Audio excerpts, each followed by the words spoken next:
Hello बच्चों, let's read this question. So this question says number of electron in 1 coulomb of charge will be, ठीक है। 1 electron का charge देखिए 1.6 into 10⁻⁻19 coulomb के equal है, ठीक है। आपको ये बताना है नंबर ऑफ इलेक्ट्रॉन्स बताना है 1 कूलम में, ठीक है।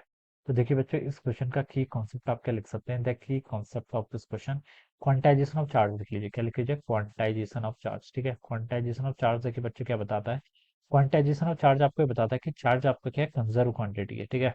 और चार्ज को हम कैसे लिखते हैं, देखिए क्वांटाइजेशन ऑफ चार्ज का मतलब है कि Q is equal to N times E के इक्वल होता है। E is the elementary charge, E क्या आपका elementary charge, charge of electron, ठीक है। इलेक्ट्रॉन के चार्ज को जिसकी वैल्यू होती है आपकी -1.6 इंटू 10⁻⁻19 के इक्वल, ठीक है। और अगर मैं मैग्नीट्यूड की बात करूँ तो 1.6 इंटू 10⁻⁻19 के इक्वल होता है, ठीक है। तो मुझसे यहाँ पर क्वेश्चन ने पूछा कि नंबर ऑफ इलेक्ट्रॉन्स बताने, ठीक है। तो नंबर ऑफ इलेक्ट्रॉन्स देखिए किसके इक्वल होगा, total charge Q divided by charge of a single electron. Total charge Q देखिए बच्चों कितना है, 1 कूलम में बताना है तो 1 coulomb divided by charge of electron, electron का चार्ज कितना होता है 1.6 इंटू 10⁻⁻19 कूलम के इक्वल, ठीक है। तो बस इसको आप यहाँ से डिवाइड कर लीजिए। तो देखिए बच्चों 1 डिवाइडेड है 1.6 हो जाएगा, 10⁻⁻19 ऊपर जाएगा तो प्लस 10⁻19 के इक्वल हो जाएगा, ठीक है। 1 डिवाइडेड बाय बच्चों देखिए 1.6 करेंगे तो 1 डिवाइडेड बाई, अगर आप यहाँ से 1 डिवाइड बाई 1.6 करेंगे तो 0.625 आ रहा है। कितना आ रहा है? 0.625 इंटू 10 कितना 19 के इक्वल।